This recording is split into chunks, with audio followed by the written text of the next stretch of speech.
Hello बच्चों, मैंने पिछली वीडियो में आपको मैथिली शरण गुप्त जी की रचना कैकई का अनुताप की कुछ पंक्तियों को समझाया था, उनके भावार्थ को समझाया था। और मैंने पहले क्या रहा अभिप्सित और तथापि अभागा, यहाँ तक आपको भावार्थ समझाया था। इससे आगे सुनिए इसके भावार्थ को। मैथिली शरण गुप्त जी अपनी रचना में वर्णन करते हुए भरत की मनोदशा का वर्णन करते हैं व कैकई की भी मनोदशा का वर्णन करते हैं। देखिएगा। हाँ, इसी आयश के हेतु जन्म था मेरा, इसी आयश के हेतु, इसी अपयश के हेतु जन्म था मेरा, निज जननी ही के हाथ हनन था मेरा, और अपनी ही माँ के द्वारा मेरा हनन, अर्थात मेरी जिस तरीके की समाज में हानि अर्थात मुझे जो अपयश मिला है वो मेरी अपनी स्वयं की माता के द्वारा ही था। अब कौन अभिप्सित और आर्य वह किसका? हे आर्य, हे भाई, हे प्रभु राम, अब मेरी कौन सी इच्छा शेष है, और वह भी किस लिए? संसार नष्ट है, भ्रष्ट हुआ घर जिसका, जिसका संसार भी नष्ट हो गया है, घर भी जिसका भ्रष्ट हुआ, अब उसके लिए क्या शेष रहा है? मुझसे मैंने ही आज स्वयं मुंह फेरा, हे आर्य बता दो तुम ही अभिप्सित मेरा। मैंने अपने आप से आज अपने आप स्वयं ही मुंह फेर लिया है, अब आप ही मेरे अभिप्सित यानी मेरी इच्छा क्या शेष है इसके बारे में बता दो। प्रभु ने भाई को पकड़कर हृदय पर खींचा, रोदन जल से सविनोद उन्हें फिर सींचा। भाई को हृदय से लगा लिया, अश्रुओं के जल से अश्रुधारा बह रही और फिर उनको प्यार से उनको समझाने का प्रयास किया। उसके आशय की था मिलेगी किसको, जन कर जननी ही जान न पाई जिसको। उसके हृदय की था अर्थात उसके मन के क्या भाव है, कौन जान पाएगा यदि उसकी माँ ही उनको नहीं समझ पाई है। यह सच है तो लौट चलो अब तुम घर को। ये शब्द जैसे ही सभा में किसी ने कहे, चौंके सब सुनकर अटल कैकई स्वर। किसने कहे थे ये? कैकई ने। और कैकई के इन अटल स्वरों को क्या नहीं, जो उन्होंने एकदम से कहा, और अटल स्वरों को सुनकर सभी जो सभा में जितने सभाजन बैठे हुए थे एकदम से चौंके, और सभी रानी की ओर अचानक देखने लगे। सबने रानी की ओर अचानक देखा।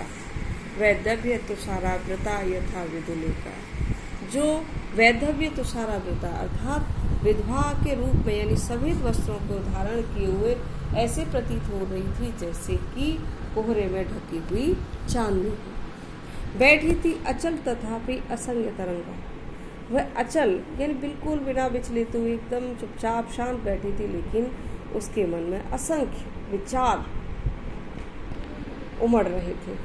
वह सिंही अब थी हा गौमुखी गंगा, वह सिंही यानी शेरनी जो कभी कुछ समय पहले एक शेरनी के समान दहाड़ रही थी, आज वह गौमुखी गंगा यानी पवित्र गंगा के समान उसके मुंह से शब्द निकल रहे थे। हाँ, जन कर भी मैंने ना भरत को जाना। उन्होंने अपने मन भावना को व्यक्त करते हुए कहा कि मैंने भरत को जन्म दिया, लेकिन उनके मन की भावनाओं को नहीं जान पाई।